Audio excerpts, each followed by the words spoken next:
Welcome Exiles to the Reverse Chill Elementalist featuring the Fulcrum. Now, before I get into the gear of this character, how this character works, everything like this, I'm going to put the disclaimer out there. I'm not sure this character is really worth the amount of currency I put into it.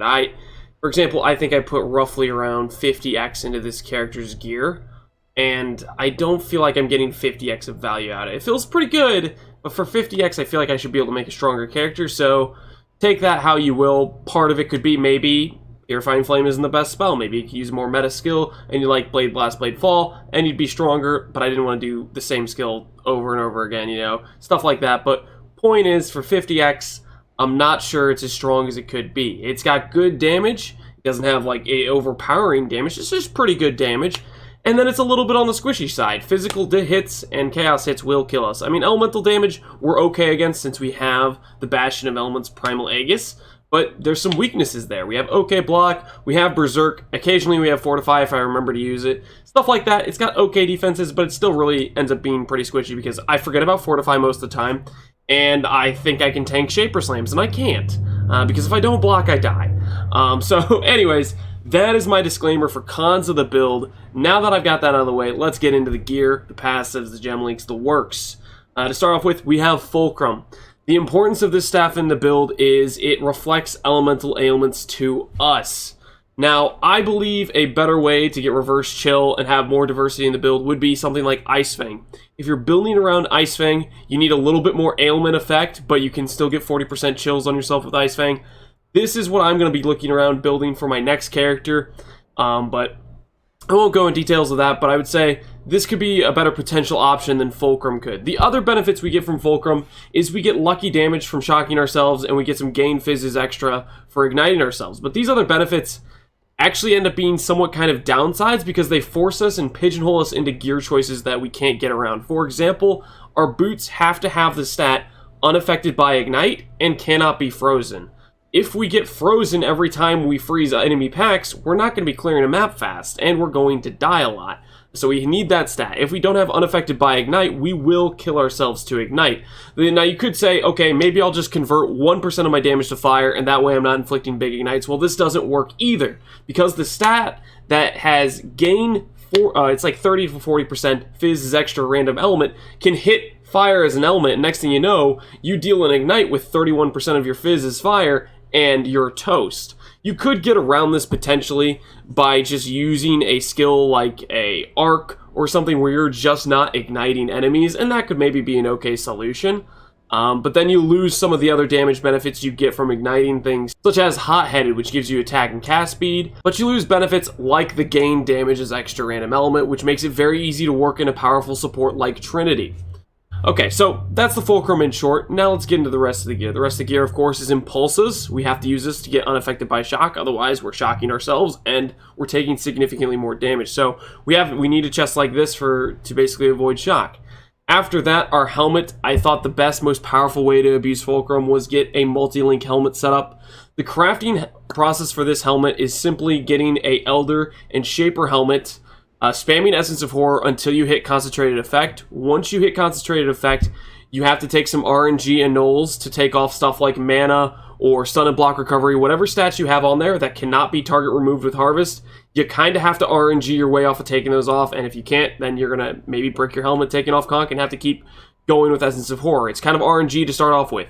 After you get Conk Effect and Essence of Horror mod by itself, you can force on things like Hypothermia by bench crafting Cold Res and then augmenting on Cold. The only other cold possible affix on the suffix pool is Hypothermia. And then for the last suffix, the Spell Crit, the only possible affix there that is a caster mod is the Spell Crit. So if you do Augment Caster, remove Add Caster, you can force +3 Spell Crit very easily, and you'll have a 8-link helmet very relatively easy due to Harvest. Now, when you're doing this, you have to block off the prefixes because you could hit flat cold dispels. Stuff like that could be there, so you need to be filling up your prefixes with life or the plus AoE mod. Stuff like that, have your prefixes full when you're forcing on Hypothermia and Spell Crit. So that's the short of how to craft a helmet like this, and as to why am I using Berserk buff effect, it's simple. Divergent Berserk it's frankly pretty overpowered with Chainbreaker. It gives us up to 20% more spell damage per 20 quality, and we can get another 24 quality from Enhance. You mix in the buff effect with that, you are already looking at around 56% more spell damage from Divergent Berserk. Now, how do we keep up Divergent Berserk? It's due to a Lethal Pride with Akoya. This transforms the Keystone into Chainbreaker. Chainbreaker is special because it allows us to regenerate rage 3 per second, and this can be scaled up with mana regeneration rate. So the concept is simple. If you get enough mana regeneration rate, you can sustain your rage quite well, and thus you can proc something like Berserk, and then get a whole boost of spell damage, similar to how somebody would like save up a Valrighteous Fire, except this keeps regenerating every, it takes like 4 seconds for the cooldown to come off, and then you can have Berserk up for a good like 10 seconds, and it's a huge buff to damage. It is very expensive, however. Divergent Berserk on the market's currently like 8 to 7x. We got lucky with a Prime regrading lens and throwing those at anomalous Berserks with a roughly a 2 out of 7 chance to hit Divergent Berserk. We hit it in 3, which is a little bit better than the odds, but frankly, I've done Prime regrading lens gambles before where I had the odds in my favor and I've lost everything to my name to the tune of like 40x in Heist League. Something around then is what I put into Prime regrading lens on a gamble that should have been in my favor, and RNG can screw you. So be careful with this one if you're going to make Divergent Berserk, and it's pretty necessary to have feels good damage, along with the additional 30% more movement speed. Makes you go really fast in maps if you proc that, plus the 68% action speed we're getting between Tailwind, Reverse Chill, and the Torrent Reclamation, Greater Harbinger of Time. It really gets you some pretty fast movement speed, so it feels good, but it's an expensive upgrade, which is going to be basically the theme of this gear. Speaking of expensive upgrades and speed, Torrent Reclamation, this gives us 20% action speed in the build at about 80% uptime. The Greater Harbinger of Time is basically the same thing as the regular Harbinger of Time, except you have way higher uptime, and it just gives you 20% action speed. Feels very good while mapping, and I can recommend. It also gives us life recovery rate, cooldown. Most of that stuff's not too important, but the attack and cast speed feel good, and life recovery rate frankly feels good on Leech, as well as a little bit of regen we're getting from Vitality. Next expensive item I should go over is our boots here, which is combining Unaffected by Ignite with Tailwind boots. This is another reason why I think Fulcrum is very expensive to build around, because you need Unaffected by Ignite. And this requires you to Maven Orb. I think it's Unaffected by Burning Ground. I think it's that affix on like Shaper, or I want to say Crusader boots, but I'm not 100% sure on that. I could be wrong. It might be Warlord boots. It's actually probably Warlord boots. But point is, it's an expensive craft to do. And of course, we have mana regen rate and some res and life on there. If we had 35 movement speed, that would end up resulting in us probably a net about 70-80% movement speed based on the multipliers we have between Berserk and our action speed. So we're missing out on some movement speed there. We went for life, and I didn't want to pay for augment speed, remove add speed, because I didn't want to spend even more on this build. And as the theme goes, from mana regen rate on the boots, we get mana regen on both our ring and our amulet, and in our passive tree. Aside from that, our ring is an onslaught ring. I bought the base for 4x. Onslaught rings for 4x, I think is like pretty high value. I feel like I can reuse this ring in a lot of builds. If onslaught rings are still 4x, I think it'd be worth investing in and crafting an onslaught ring for yourself. I think they'll probably keep going up in value or keep going up in cost. I don't know that. Maybe they'll stay at 4x, and I think it's a really good base to craft on. A lot of the affixes and influence affixes I think are hard to compete with a ring that already has onslaught on hit, and then you can get crit multi from essences. You can get a lot of good mods still on rings without having an influence on it, so I think onslaught rings are a great option here. After that, we crafted this with basically Deafening Essence of Misery until we hit... Wait, no. I crafted this with the Deafening Essences of Scorn, I believe? The one for crit multi, and then I hit mana regen rate. And then I forced on life and accuracy. And this is basically stuff I had made for an attack-based build, because that's what I was before. I was playing sweep, and then sweep sucked, which wasn't too surprising there. But I made a bunch of attack-based gear, and then promptly regretted it, because I didn't really get to take advantage of all the accuracy and attack speed, and I rolled all this gear for attack-based stuff. Long story short, spells are better, for Fulcrum, that is. Next up, we have our Amulet here. This is basically just I wanted to fix all my resistances and keep playing the game Amulet, so I just bought one Blue Pearl with good resistances and mana regen already on it, and I didn't bother to craft on life or anything. And then Divine Judgment's just kind of an okay passive. There's probably better passives to go for, something like the The Heart of the Warrior, life nodes would be good options, and there's probably better damage nodes such as things like Assassination. So your options are open for other things. You could even go for an elusive on kill. No witnesses here. This would be very fast, additional movement speed and clear speed in maps. So don't necessarily go for Divine Judgment. This was basically me just fixing my resistances and going for a cheap anointment that I had the oils for. After that, Winterweave. This is absolutely integral to the build. This allows us to reverse the chill effect on our character. So what's happening is we chill an enemy. The chill gets reflected to us based on Fulcrum. Now, enemies are still inflicted with that chill. They'll still get 40% slow, but now we'll get hit with 40% slow, and we will reverse that effect on us with Winterweave. So we're slowing enemies down by 40% and speeding us up by 40%. It's a huge game changer in boss fights to be able to slow them down so hard and speed us up in terms of how easy it makes it for us to dodge mechanics. Now, we may be squishy, but because of this, we get to be quite mobile and more ready to dodge attacks and react faster because of that. For our gloves, this is basically us just fixing dexterity and resistances in life. There's better options like getting Unnerve on hit, Culling Strike, Frenzy Charges, if you can figure out a way to generate Frenzy Charges in the build, stuff like that you could look into. There's definitely better gloves than what we have here. This is basically just a cheap buy that I was fixing resistances and stuff because I didn't want to mess around with gear too much. I believe I've covered all the gear at this point. Let's go over Flasks. Flasks, these are literally the same Flasks from my Guardian. I straight up just stole them because I didn't want to remake Flask. And I'm addicted to pretty much the same Flask layout for a lot of things, which is a bleed removal, Enduring Mana Flask. The only other thing that I would say would maybe be better than this would be a Curse Removal Enduring Mana Flask. I'm kind of mixed between whether or not I like Bleed Removal or Curse Removal for higher uptime, but I always get Curse Removal on my other utility flasks I have available, for this one being the Diamond Flask.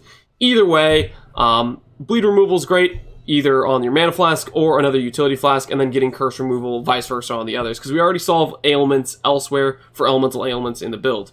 Bottle Faith is just so big for damage. It's really just kind of an overpowered flask compared to other flasks. I can't believe it still hasn't gotten any sort of nerf or anything, but at the same time, I'm also glad because it means there's something exciting to drop from a boss. And more, it seems like Path of Exile is moving towards boss drops just being not interesting or not exciting because they're just not good. Ever since they nerfed Starforge, Atziri's Disfavor in comparison to rare weapons, boss drops have been at an all-time low in terms of, okay, is there anything exciting at the end of this boss? No, not really. So I'm glad Bottle of Faith is still kind of overpowered just because at least it's exciting to see when you do Cortex maps.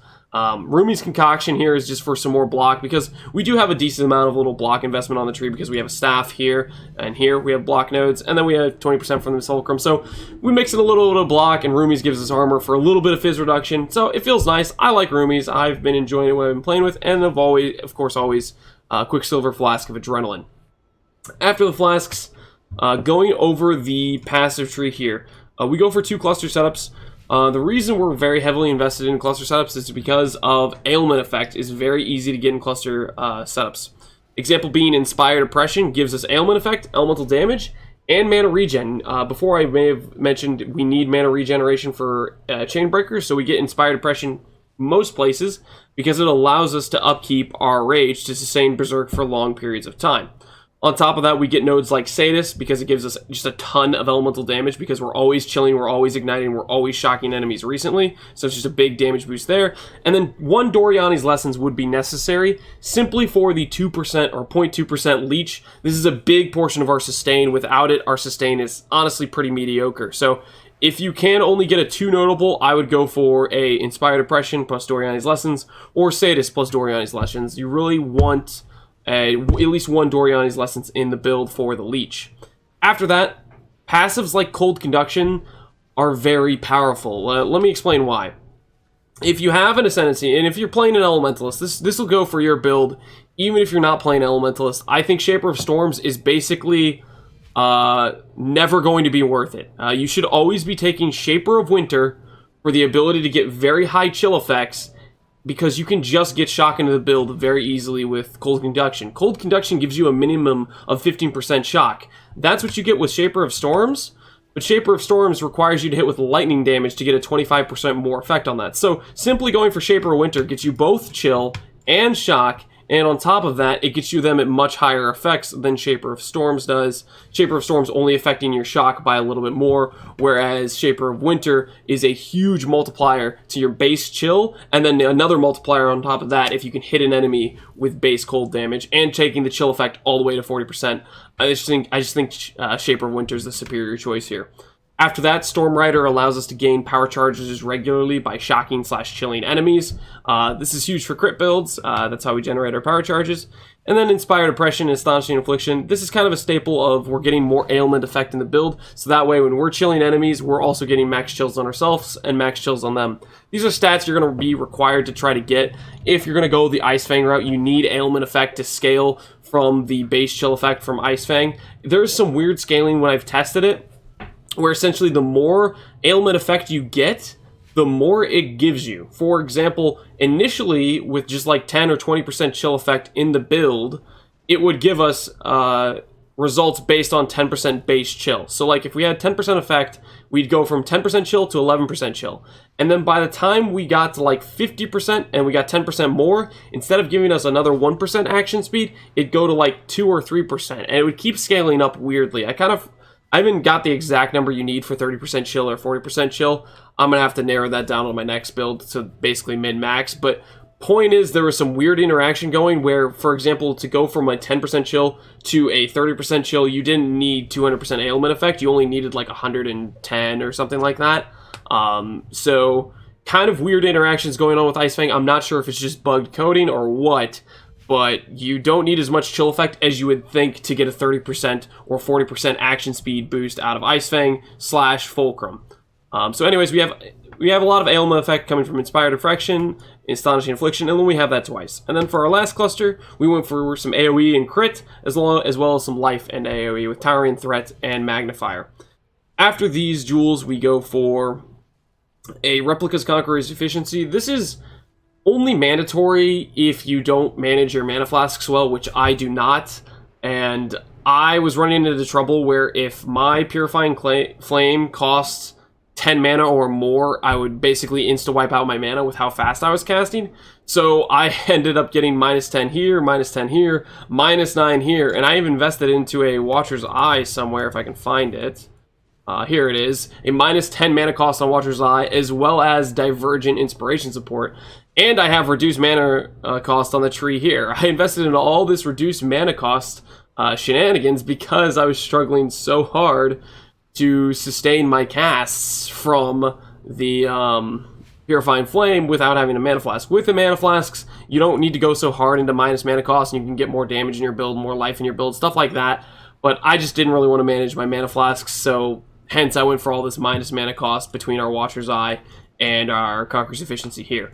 After those jewels, we always want Hot-Headed and Replica Hot-Headed. These are up to 20% movement speed, 20% cast speed. They're huge jewels to use. We have them here and here, I believe, and they just give us a whole lot of mobility as well as damage. So I would highly recommend those if you're reflecting ignites / chills to yourself. If you're not reflecting ignites, just don't go for regular Hot-Headed and get a regular jewel here. After that, we have basically jewels with life, resistances, and crit multi with fire skills. This can change based on if you decide to not use Purifying Flame. There's nothing special about us doing Purifying Flame versus any other skill, other than it's a fizz spell that does AoE damage. Really, you can mix it up. You can go for Blade Blast if you want more damage with a Blade Fall setup here. You can go for an EK clear setup here, stuff like that. You mix up, choose whatever skills you want. Don't necessarily feel like you have to be pigeonholed into Purifying Flame. This is just what I felt like doing because it would min-max based on using Concentrated Effect. And the fact that, you know, it's not a very heavily used skill. I wanted to mess around with the skill. I don't get to play all the time, and I don't know. I just went with Purifying Flame, and I enjoyed it, but you could probably do other skills as well. So I think that covers the tree and the jewel setup pretty well. Let's get into the gem links. And I started out by talking about how you could get in a extra 6-link setup for something like a clear setup for EK. And I do mean that because it looks like all my jewel sockets are full here. But for example, I have wasted gem slots. Trinity support here really isn't giving anything to the build. Level 1 Arcane Surge is decent here because it procs extra damage for our for our other spells, so I would keep that. But then other dead spots would be using a Frost Bomb here. I think it's kind of redundant because we already have exposure from Wave of Conviction. Using something like a Portal Gem is ultimately unnecessary. Let's see if we can find some other useless things here. If you're like me and don't really use the Fortify much, Vigilant Strike, Ancestral Call are probably wasted links there. This cast when damage taken, Frost Bomb, Wave of Conviction, all this is redundant based on the fact we have Arcanist Brand with the Wave of Conviction and Frost Bomb already there. There's a lot of redundancies in this build. If you're not doing the minus mana cost thing for the for clarity, you don't need that. So basically, point is you can free up a lot of gem slots and you can have a second 6-link setup here, and you could go for something like EK with the EK Nova and have some really nice clear going along with a single target skill, or you could do a Bladefall setup that puts down tons of blades and with a Blade Blast for some huge single target. Your options are pretty open. As for links that are actually pretty helpful or pretty nice to have, Second Wind with Flame Dash is nice because it gives you more mobility, along with Second Wind with Berserk gives you better uptime, just a little bit on your Berserk for more spell damage. And then Enhanced Support is also pretty necessary because it's a huge multiplier to how much more spell damage you're getting out of Berserk, because it's another 24% more spell damage you're getting out of Diversion Berserk. So those things are pretty necessary, but other things like the Trinity Support would not be. For Purifying Flame, it's our main damage setup. We haven't linked to Divergent Inspiration because we wouldn't be able to cast it without that. And then Anomalous Trinity for extra cast speed. And last but not least, Anomalous Spell Echo. You could go for some other setups like Controlled Destruction here if you wanted to have a little bit slower cast but more impactful cast while mapping. Stuff like that. Your options are open, but I think these are pretty good links set up here. After that, we have auras like Zealotry, like Vitality, and Flesh and Stone is right here. So Flesh and Stone blinds nearby enemies and makes enemies deal less damage if they're out of our circle here. But for the most part, it's a really nice defensive mechanic. And then last but not least on our auras is Clarity, just because we want that minus 10 mana cost to our skills from the Watcher's Eye. After that, really important skill links would be Arcanist Brand with Assassin's Mark, with Wave of Conviction. Basically, I just pop this whenever a boss is about to spawn. That'll throw on Assassin's Mark, that'll throw on Wave of Conviction, that'll get our exposure. It's a huge amount of damage just to make sure to put this up on bosses. And then Portal for basically TPing in and out of maps, because I'm out of Portal Skulls and, you know, we have very fast action speed. We can cast Portal really quickly, so it works out pretty well. So, I believe that covers gem links, passives, gear. Pantheon, I pretty much just kept the same thing I had on my Righteous Fire character because I just forgot about it. But Solo Solaris, I think, won me over as one of the best defensive Pantheons, and I would fully recommend that. As for the Pantheon here, Ryslatha is doing nothing for us because we don't have a Life Flask, and I would actually probably recommend going for...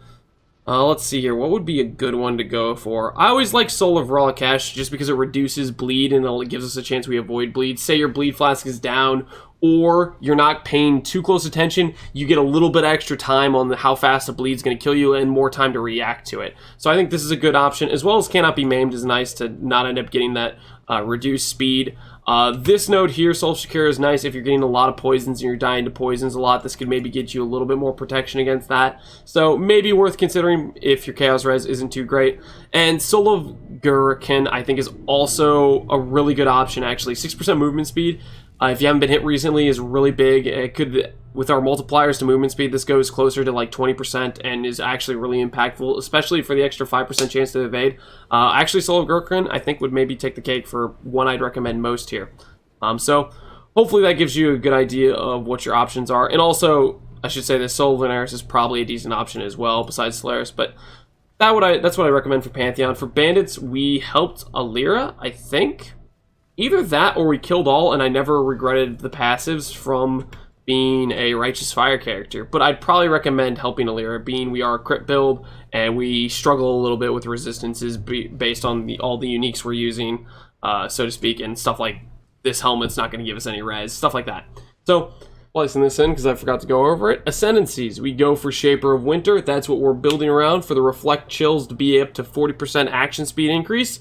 This allows us to get there. Along with Mastermind and Discord, Hard Destruction, these are great damage nodes and clear nodes, as well as Bastion of Elements for some tankiness. We weren't originally spec'd for Shaper of Storms until somebody pointed out, hey, Cold Conduction is just as good as Shaper of Storms, and allows you to spec into Bastion of Elements. I think this was great. It gave us Reflect Immunity, gave us some huge defenses to Elements. I really like Bastion of Elements. So, that's the build for the Ascendancy. that's the build. I hope you guys like it. I had a lot of fun with it. I think there's some pretty good potential to build into reverse chill. I'm not sure I hit the nail on the head as this being the best way to build it. And so I'd recommend some caution there. Recommend you guys to experiment a little, play with it, make something interesting, make something better than I have here. Or even also be careful to invest into this if you don't have a lot of currency. I don't feel like it really works without a lot of currency, so I'd also put that caution in there as well, because this is pretty expensive to put together, and it cost a lot of this expense to get to the point where it felt pretty decent, I think. So, hopefully you like the guide on this one. Hopefully it helps you guys out, and I appreciate you watching the video. As always, you guys have an excellent rest of your days. Appreciate you watching. Peace out.